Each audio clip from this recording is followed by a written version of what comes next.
자, 안녕하십니까. 그리고 반갑습니다. 자, 27회 대비 공인중개사 자격시험 부동산 세법. 자, 강의하는 최은건입니다. 자, 입문과정에서 얼굴 뵀지만은 새롭게도 기본소과정 얼굴 뵈무시면 더 반갑죠. 이제는 부동산 세법. 우리가 주어진 시간에 이렇게 정리해 드리는데, 제가 입문과정에서 OT를 좀 겸했지만은, 기본소과정에서는 OT를 좀 생략을 하겠지만, 그래도 세 가지만큼 말씀을 좀 드리고 시작하렵니다. 자, 부동산 세법은 전략 과목입니다. 그래서 우리가 고득점 과목이라는 것을 꼭 염두에 두시고 효작 과목이 될 수가 있습니다. 두 번째로는 세법은 개정에 민감한 과목입니다. 그래서 2016년도 역시 개정 관련 내용도 많거든요. 그래서 2015년도 개정과 2016년도 개정 내용이 나오면 제가 그 내용에다가 이렇게 숫자로 15라고 쓰고 또는 16이라고 쓰면 그런 최근 우리가 개정 내용을 한번 숙지하는 겸해서만 정리해 드릴 것이고, 자, 세 번째로, 자, 부동산 세법도 법과목이라는 것에서 우리가 법대로 하자. 그래서 법에 규정된 내용을 하나하나씩 숙지해 가는 의미에서 여러분의 경험적인 것을 무시하는 건 아니죠. 그래서 법에 규정되는 걸 먼저 숙지하는 쪽으로 이렇게 정리하는 게 세법을 접근한 하나의 방법이 되기 때문에 이런 세 가지 한번 말씀을 드리고, 이제 자, 기본서 12페이지에 조세 총론의 조세 개념이 나오죠. 이것을 전체 틀 한번 잡기 위해서 자, 봐봅시다.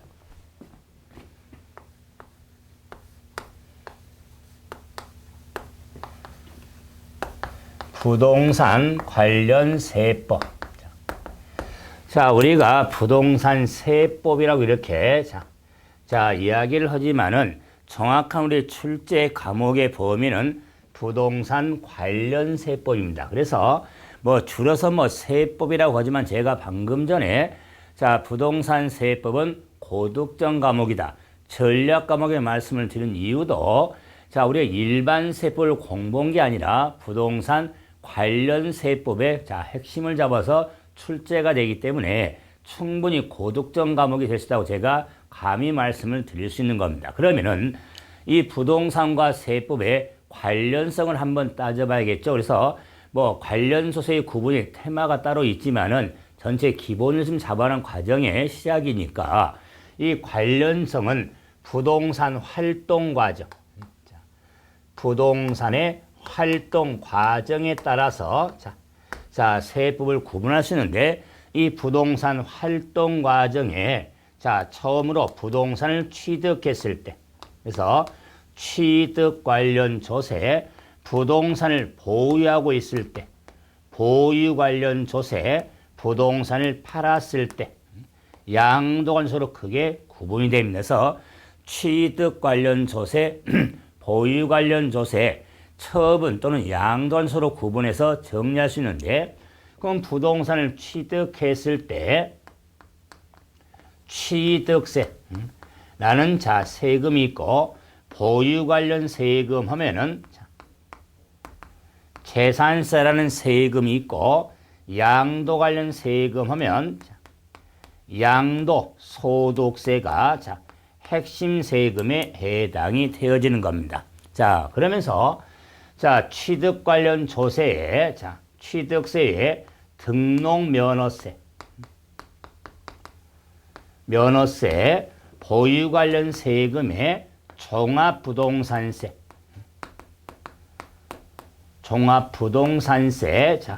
를 감해서 부동산 세제 하면은 이렇게 크게 5 세금의 핵심을 줄 수 있습니다. 자, 즉 취득세, 등록 면허세, 재산세라는 세금은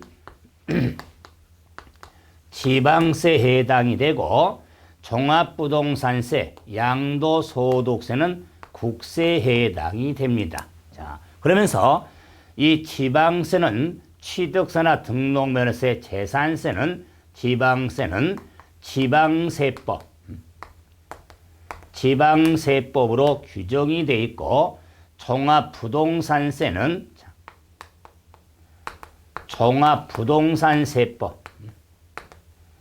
종합부동산세법으로 규정이 되어 있고, 양도소득세는 국세로서 소득세법으로 규정이 되어 있습니다. 그래서 많은 지금과 법이 있지만은 부동산 관련 세법은 지방세법, 부동산세법, 소득세법이 많은 세법 중에서 세 가지 법을 핵심으로 정리를 하게 되거든요.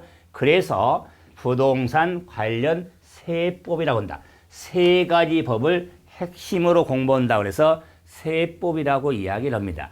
이런 표현은 좀 반응을 해줘야겠죠? 말이 아니죠. 그래서 우리가 그만큼 강조하는 건 세 가지 법입니다. 그래서 지방세법, 종합부동산세법, 소득세법을 핵심으로 공부하는 세법에 해당이 되어진 겁니다. 물론 우리 출제 범위도 이 법에서 크게 벗어나지는 않습니다. 한번 확인한 점에서 우리 27회 대비하고 있죠. 그러면 26회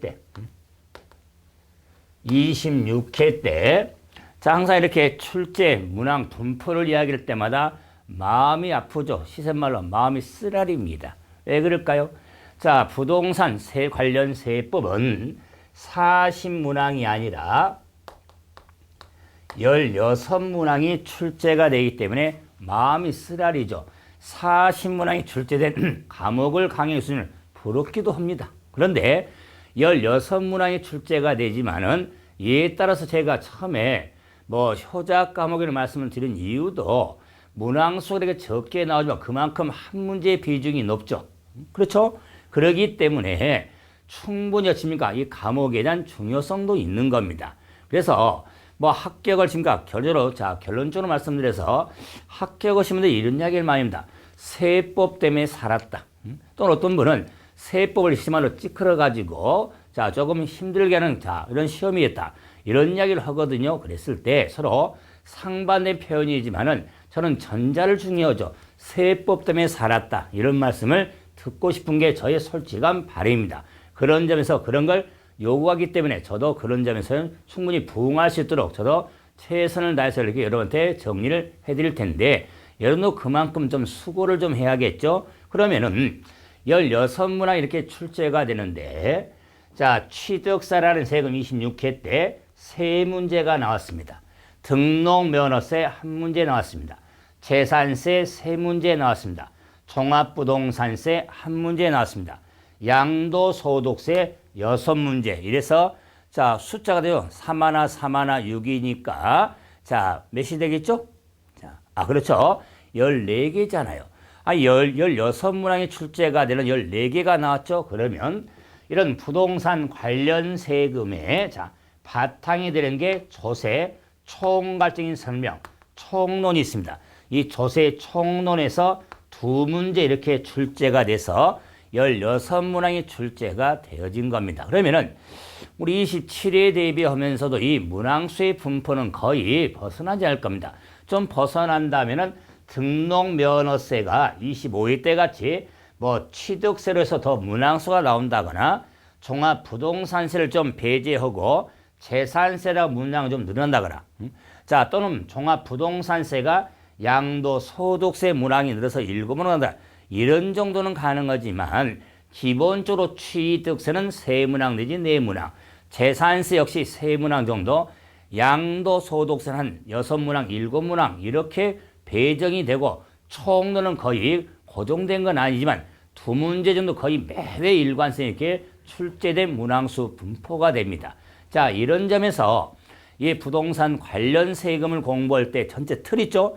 부동산을 샀을 때 취득세, 등록, 면허세, 부동산을 보유할 때 재산세, 종합부동산세, 자, 부동산을 처분, 양도할 때 양도소득세라는 세금의 기본들 여기에 바탕되는 총론이 있었죠. 그래서 여러분이 기본서를 좀 과정적으로 공부할 때 조세 총론을 공부하고 나면 이제 취득세 공부하고 취득세 공부하고 나면 등록 면허세하고 재산세 공부하고 종합부동산세 공부하고 양도소득세를 공부할 겁니다. 그래서 부동산 이런 관련 세금은 활동 과정의 흐름에 따라서 이렇게 총론의 관련 세금을 하나씩 공부하기 때문에 흐름을 잡아나가는데 이런 관련성에 우리가 활동 과정에 염두에 두면서 정리를 하시면 유용성 있게 정리가 되어질 겁니다. 그러면 이제 이런 부동산 관련 세법의 틀에 자, 세법이 나오는데 그러면 세법 보면은 조세법, 조세법을 줄여서 세법이라고 합니다. 그래서 세금의 법을 의미하겠죠. 그래서 우리가 법을 정리하는 의미에서 한 번 다시 하는데 자, 세법도 당연히 법 과목입니다. 법 과목. 세금 과목이 아니라 법 과목이란 걸 좀 염두에 달라. 그래서 우리가 법이라고 하는 것은요, 지키면 되잖아요. 우리가 법을 제정한 입법권자도 아니고 만들어진 법에 대해서 우리가 지키면 되죠. 그런 의미로서 법률에 규정된 내용을 여러분이 숙지하라는 의미지 여러분의 자의적인 생각을 집어넣으면 안 됩니다. 법에 이렇게 규정이 되어 있는 대로 우리가 정리하고 시험장 가서 점수 잘 나와서 합격하면 되는 거지 그 법이 왜 이렇게 됐을까 이런 고민이 시작이 되면은 공부는 어렵습니다. 먼저 자연스럽게 법에 규정되어 있는 걸 받아주는 이런 아량이 필요합니다. 받아주는 그런 마음 자세가 있어야지 세법도 정리할 수가 있는 겁니다. 그래서 법 과목이라는 걸 한 번 더 강조하고 그럼 이제는 그 법을 정리하기 위한 세금을 알아야겠죠. 그래서 조세가 무엇인지 조세의 일반적인 정의를 할 수 있습니다. 조세의 정의. 그러면 조세를 이렇게 정의할 수 있습니다. 자, 세금 조세란 국가 또는 지방자치단체, 지방자치단체가 재정수입을 조달하는 목적, 자, 재정수입을 조달할 목적으로 자, 법률에 규정된 과세 요건을 충족한 모든 자에게 직접적인 반대급부 없이 부과된 금전급부를 일반적으로 세금 조세라고 할 수 있습니다. 그래서 이 조세 정의를 여러분이 굳이 문장적으로 이렇게 암기할 필요는 없습니다. 자, 하지만은 자, 우리가 부동산 관련 세법의 세금을 공부하면서 가장 기본적이고 어떤 데 키포인트를 둬야 되는가를 담고 있는 게 조세 정의입니다. 그래서 자, 교재에도 조세 특징으로 나와 있지만은 자, 첫 번째 조세. 자, 우리가 특징에 있어서 자, 세금을 부과하는 과세 주체를 담고 있습니다. 과세 주체. 자, 두 번째로 재정수입 조달을 목적에서 세금을 부과하는 목적, 과세 목적을 담고 있고 세 번째 법률에 규정된 과세 요건에서 세금을 부과하는 과세 근거를 담고 있고 자, 네 번째 반대급시 부과된 조세의 특징의 무보상성의 특징을 갖고 이제 마지막으로 다섯 번째 납부 방법을 제시해주고 있죠. 그래서 조세 우리의 정의를 통해서 이런 조세가 갖는 특징을 이렇게 구분할 수 있는데 그럼 다시 확인하면은 첫째 세금을 부과하는 주가 누구냐? 주가 국가인 세금이 있고 지방자치단체가 주인 세금이 있는데 자, 세금을 부과하는 주가 국가인 세금을 국세라고 하는 거고 지방자치단체가 주인 세금을 지방세로 이렇게 분류가 되어지는 겁니다. 그래서 부동산 관련 조세는 국세, 지방세를 넘나들면서 활동 과정에 따라서 부동산을 샀을 때, 보유할 때, 팔았을 때 관련 세금을 구분해서 정리를 하게 되는 겁니다. 그러면은 이런 국가나 지방자치단체가 세금 부과권자 과세 주체인데 이 과세 주체라 할지라도 세금을 국가가 됐든 지자체가 됐든 세금을 부과하는 목적이 뭐냐? 이게 과세 목적인데 재정 수입을 조달하는데 목적을 두고 있는 게 세금 부과입니다. 그러면 재정 수입 조달하면 좀 어려운 말 같지만은 국가나 지자체를 운영하는 데 있어서의 돈이 필요하죠. 돈을 세금으로 충당한다. 그 말이에요. 그래서 세금을 우리 납세부는 국민의 의무 중에 하나죠. 그래서 이런 국민에게 십니까 세금을 부과해서 국가나 지자체를 운영하는 데 십니까 세금을 부과하는 목적의 가장 1차적 목적에 해당이 되는 겁니다. 그런데 세금 부과하는 목적은요. 이런 재정수입 조달하는 가장 기본적인 목적도 있지만 그 외에 사회적이라든가 경제적이라든가 정책적 측면에서도 세금이 부과가 되어지는 겁니다. 자, 그러나 예로서 요즘 많이 나오죠. 뭐 흑수저가 나오고 그러니까 금수저 나오죠. 특히 금수저. 금수저를 잡았냐 아니면 흑수저를 잡았냐 아니면 똥수저냐 이런 이야기죠. 그랬을 때 뭐 부모 잘만 남았습니까? 그 대로 물림받아 가지고 역시 자살은 이런 경우 칩니까? 다 긍정적으로 많이 생각을 하고 있지만 그래서 부의 세습의 억제 이런 불응 세습을 억제하는 측면에서도 세금이 부과가 된 게 그런 세금이 상속세라는 세금은 재정시설의 목적도 있지만 부의 세습의 억제 이런 측면도 담고 있는 겁니다. 다음에 이제는 소득 재분배를 실현하기 위해서 소득 재분배 실현 많이 따지죠. 그래서 세금의 형평성을 고려해서 특히 소득의 재분배하니까 소득 나오니까 소득세가 있죠. 소득세라는 세금도 당연히 재정세를 목적을 두고 있지만은 이런 소득 재분배를 실현하는 측면도 있습니다. 많은 소득을 얻으면 많이 돈을 벌면 번 만큼 세금을 좀 더 내라 그 말이에요. 이런 측면에서 이렇게 대표적으로 누진세가 있는데 우리 세율의 누진세 체계와 이런 재분배를 실현하는 측면을 담고 있는 구조가 누진세 구조인 겁니다. 그래서 소득세는 대표적으로 누진세 구조로 되어 있는 겁니다. 한편 우리 부동산 쪽으로 가면은 부동산이 있으니까 우리의 투기, 뭐 투자하는 권장이면 투기를 많이 막줘서 부동산 투기 등을 억제하기 위해서 우리가 부과된 세금의 핵심이 뭐냐면은 양도소득세가 있는 겁니다. 양도소득 역시 소득세니까 우리가 재정수입하는 목적은 국세가 되지만은 이런 부동산 투기 등을 억제하기 위해서 소득세지만 다른 소득배에서 훨씬 더 세금을 무겁게 부과하는 이런 체계를 갖는 게 양도소득세거든요. 이런 측면에서 세금을 부과하는 목적은 재정 수입을 조달하는데 그 목적을 두고 있지만 그 외에 사회적이라든가 경제나 정책적 측면에서 세금을 부과하고 있다는 걸 알 수 있죠.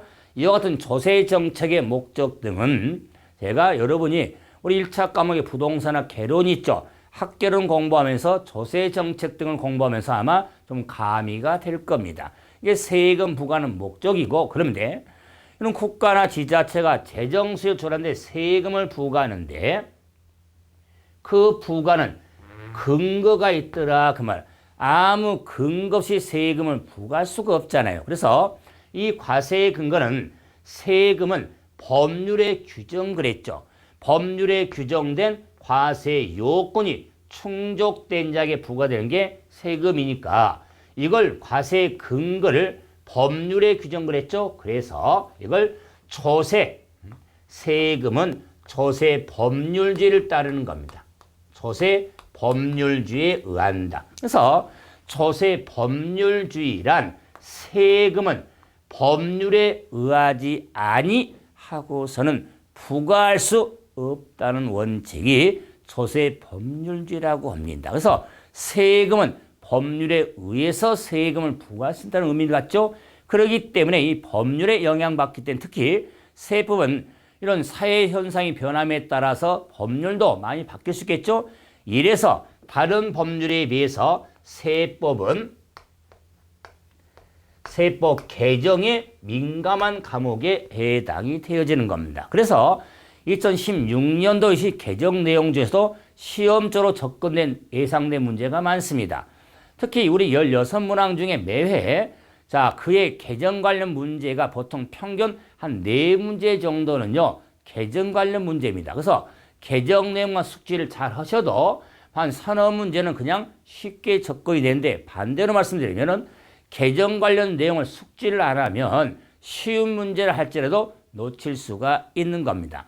이런 점에서 자, 개정에 민감하다는 걸 한 번 더 강조하면서 뭐 조세 법률주의 다시 확인하면 세금은 법률에 의하지 않고는 부과할 수 없다는 게 조세 법률주의로서 이 조세 법률주의를 실현하기 위해서는 하위 원칙이 있는데 자, 우리 조세 정에서 봤듯이 법률에 규정된 과세 요건 그랬죠. 그렇기 때문에 이 조세를 실현하기 위해서 과세 요건에 대해서 자, 명확히 법으로 따서 과세 요건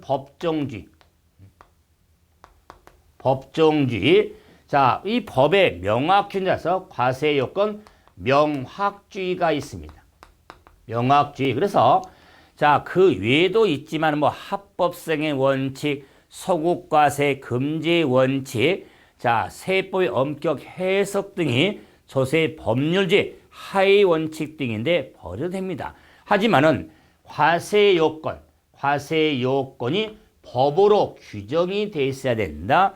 법으로 규정되는 걸 명확히 규정이 돼 있어야 조세 법률을 실현할 수가 있는 겁니다. 이래야 법적 안정성이라든가 예측 가능성을 실현할 수가 있는 겁니다. 예를 들어서 우리가 부동산을 취득했을 때, 즉 집을 샀을 때 취득세라는 세금이 부과된다는 게 법으로 규정이 되어 있거든요. 그런데 만약에 부동산을 샀을 때 자, 취득세라는 세금을 법으로 규정하지 않고 뭐 지자체가 자, 필요할 때마다 세금을 부과한다면은 한 해로 아침에 눈 뜨고 싶겠습니까? 자, 아침에 눈 뜨면 오늘은 또 어디서 무슨 세금으로 걷어갈까? 불안하고 어떻게 삽니까? 그렇기 때문에 이미 다 예측할 수 있잖아요. 법에 규정되어 있으니까 아, 부동산을 사면은 아, 취득세라는 세금이 법에 규정이 되어 있습니다. 아, 그럼 부동산을 가지고 있을 때 재산세라는 세금이 부과가 된다. 이미 규정이 됐어요. 그럼 부동산을 팔았을 때 양도소득세라는 세금이 과세되는 걸 법으로 규정이 되어 있기 때문에 예측할 수 있잖아요. 그래서 부동산을 샀을 때, 팔았을 때, 특히 한 해 이런 거 있죠. 자, 우리가 이제 전세 살다가 또는 월세 살다가 돈 좀 여유가 있어 이제 모아서 이제 집을 사죠. 뭐 집을 사서 새로 집을 사서 즉 분양 아파트 새로 분양 집을 들어갔을 때 뭐 전세 살다가 이제 새 집으로 사니까 본인 집이니까 가구 등을 이런저런 다 지니까 다 바꿉니다. 있는 없는 다 털어가지고 가구도 바꾸고 그러니까 여러 가지 것을 다 바꿨습니다. 근데 막상 집니까 마지막에 세금 넣었더니 없다. 그건 잘못된 생각이죠. 어차피 집을 샀으면 그만큼 세금을 생각을 해뒀어야죠. 그래서 그 세금도 준비를 해놨어야지. 그러면 세금을 못 내가지고 그러니까 체납할 수도 있고 그러면은 불이익을 많이 받으니까 그것도 안 해서 끝나서 세금을 지금까 내려고 지금까 뭐 달러빚 내겠습니까? 어느 정도 예측할 수 있기 때문에 준비도 할 수 있는 거죠. 이런 점에서 법적 안정성이라든가 예측 가능성을 실현할 수 있기 때문에 조세 법률이라는 걸 바탕이 되어지는 겁니다. 그렇다면은 과세 요건이 법으로 규정이 되어 있고 명확히 규정이 되어 있는데 과세 요건이 뭘까? 이제 말 그대로 세금 부과하는 요건은 법률이죠. 그래서 과세권은 세금을 부과하는 법률상의 요건을 과세 요건이라고 하는데 이 과세 요건은 크게 네 가지를 틀 수가 있는 겁니다. 자, 첫째는 세금은 누가 내야 되느냐? 납세 의무자를 규정하고 있고 두 번째는 세금은 무엇에 대해서 부과할 수 있냐? 과세 대상이 자, 세 번째는 세금을 이제는 얼마인지 계산하기 위한 기초가 되는 걸 뭘로 할까? 과세 표준.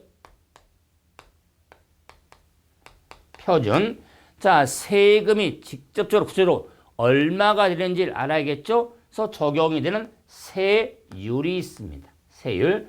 그래서 세법, 우리가 관련 세법인 세법을 처음 접하면서 세금 부과는 법률상의 요건인 과세 요건, 납세 의무자, 과세 대상, 과세 표준, 세율 네 가지를 모른다면 세법 공부했다는 말한 사람은 잘못된 겁니다. 그래서 이제 구체 내용이 나오겠지만 기본적으로 세금 부과하는 과세 요건은 납세 의무자, 과세 대상, 과세 표준, 세율을 법률상의 요건으로서 규정이 돼 있어야 다시 말해서 법적 안정성이라든가 예측 가능성을 실현할 수가 있는 겁니다. 그래서 자, 이런 요건을 충족한 모든 자에게 부과된 게 세금이죠. 그래서 모든 자의 의미는 자연스럽게 이 자는 놈자자지만은 놈은 개인도 되고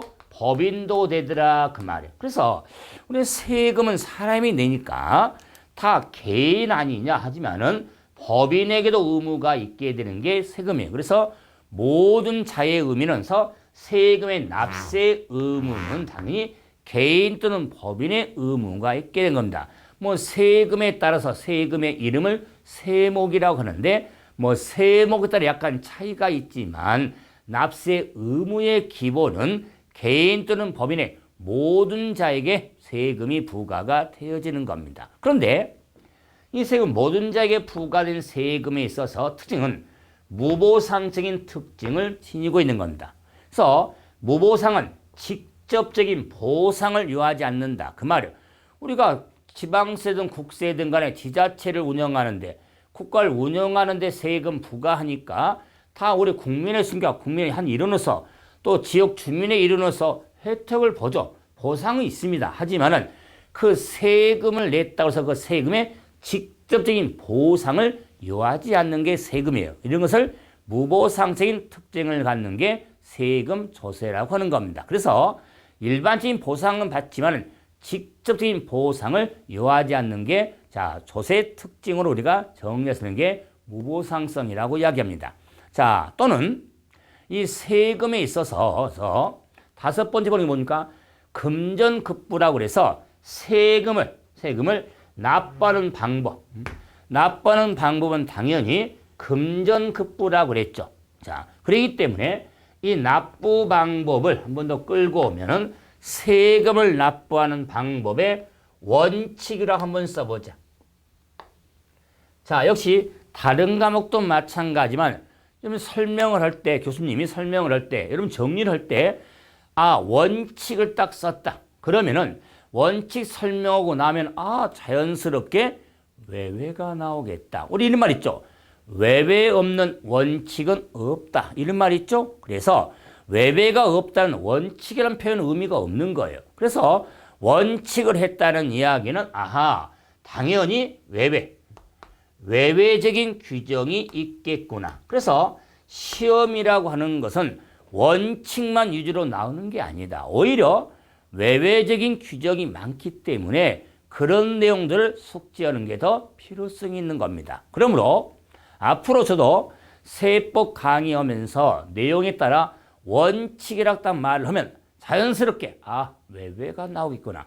예외적인 규정도 무시해서는 절대로 안 됩니다. 그래서 원칙과 외외적인 규정들을 좀 구분해서 정리가 필요하죠. 그러면은 세금을 납부하는 방법의 원칙은 조세 정에서 나타냈듯이 금전급부다 그 말이에요. 돈으로 내는 게 원칙이다 그 말이에요. 그래서 돈, 캐시, 뭐니도 머니죠. 모르는 사람 없어요. 당연히 세금은 돈으로 내야 되죠. 금전납부가 원칙이다 그 말이에요.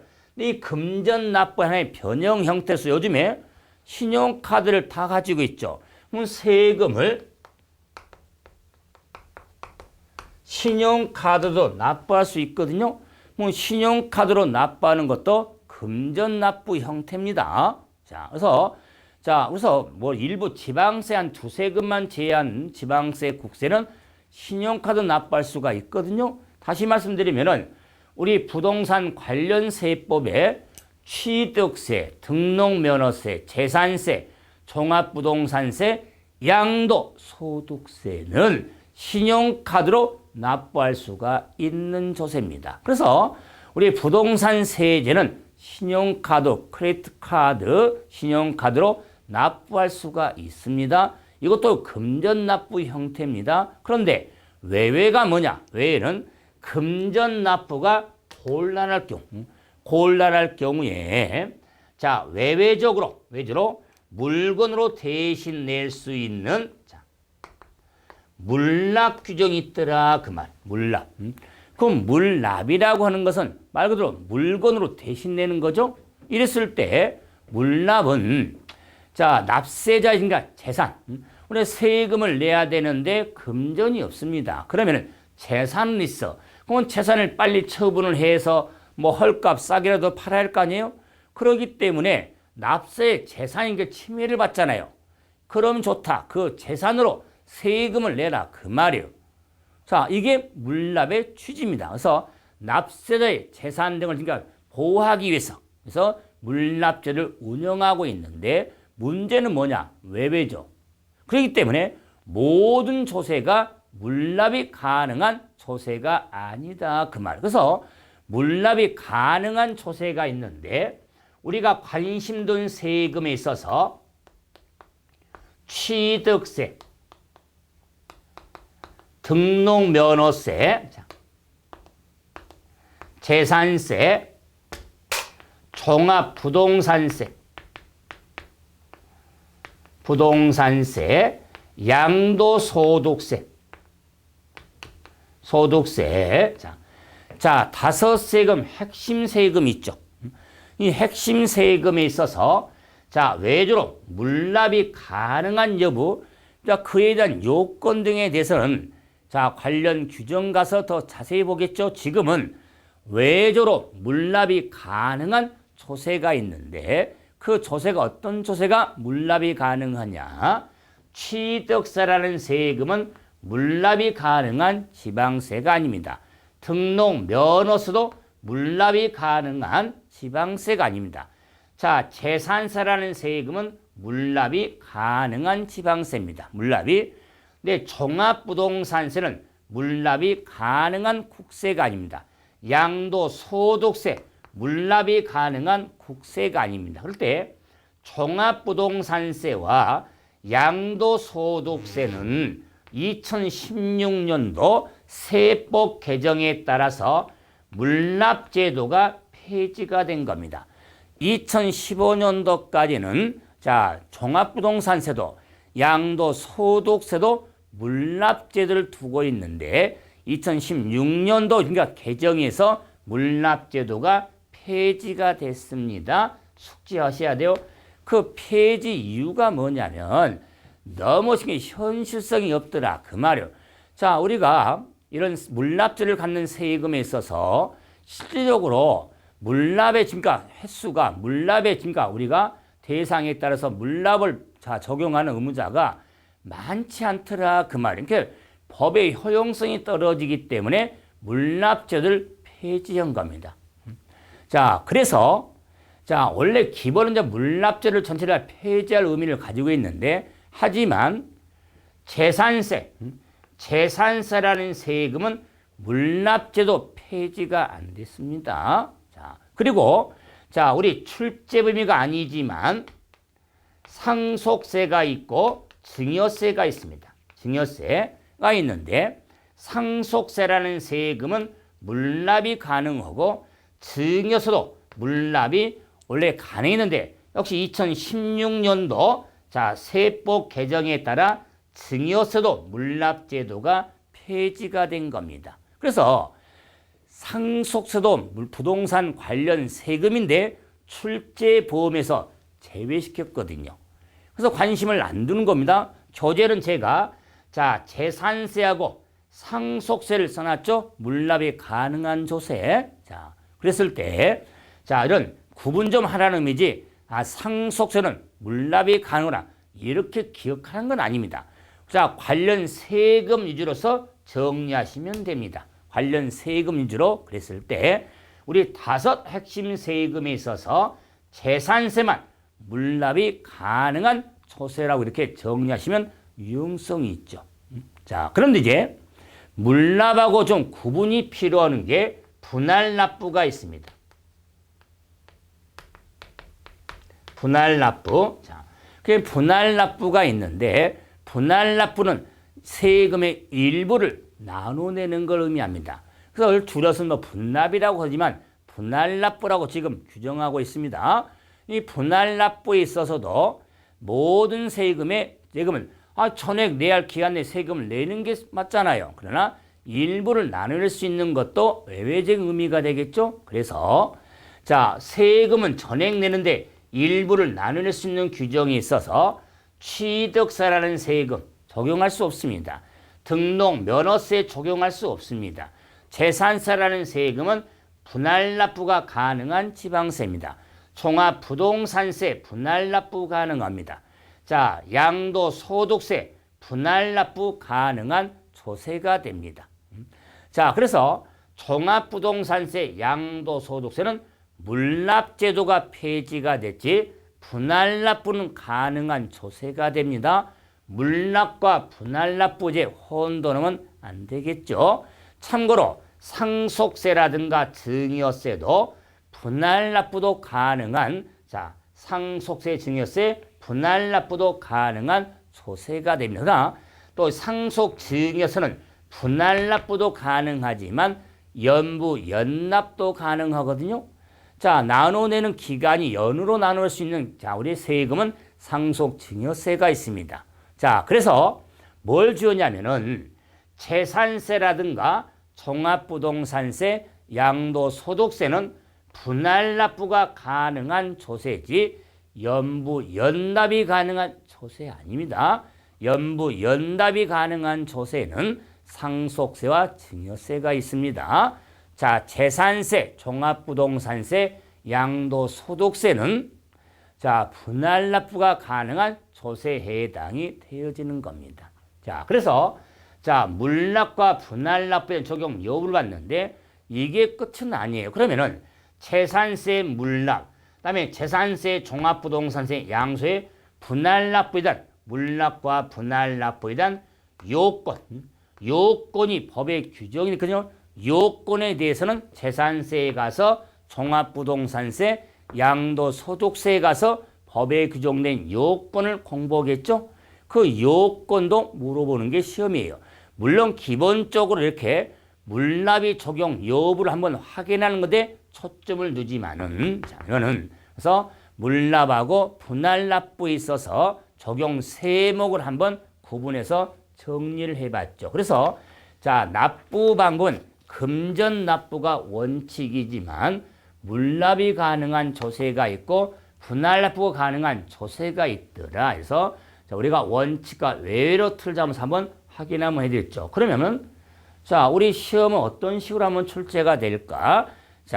14페이지 확인 문제 1번 봐보세요. 우리 27회 대비하고 있죠. 25회 때 출제 문제는 제가 이제 수정을 했습니다. 이렇게 우리가 확인 문제를 통해서 이렇게 문제를 봤을 때 우리 시험 지금 횟수가 나오거든요. 횟수 옆에 이렇게 수정이라고 붙였다는 것은 출제 당시에는 개정이 되지 않은 내용들이 2016년도 개정 내용을 반영해서 그 2015년 시간에 개정 내용을 반영해서 문제를 수정한 겁니다. 그래서 세법은 이렇게 수정된 문제를 봐야지 수정되지 않는 문제를 보면 큰일 납니다. 그 출제 당시에 법의 내용과 규정하고 개정된 내용하고는 다를 수가 있습니다. 그래서 세법은 이렇게 수정이라는 말을 많이 붙여놨을 겁니다. 왜? 해마다 개정이 되니까. 그래서 기출문제를 이렇게 본다는 것은 똑같은 문제가 아니라 그 유형을 보는 겁니다. 이런 문제 유형을 해서 우리가 내용이란 그런 거죠. 내용의 숙지가 안 돼도요. 문제를 접목하면서 내용이 숙지될 수 있거든요. 그래서 내용을 알아야 문제가 풀리지만은 좀 내용이 이해가 좀 떨어진다 할지라도 그 문제를 접목하면서 내용 숙지를 할 수가 있거든요. 이런 내용을 확인하는 점에서 제가 확인 문제 등을 거의 정리해 드릴 테니까. 왜? 저하고 여러분이 강좌는 이렇게 일반적으로 커리큘럼이 계속 이어진 강좌가 아니라 시세 말로 원스톱 강의입니다. 한 번으로 끝내는 강의예요.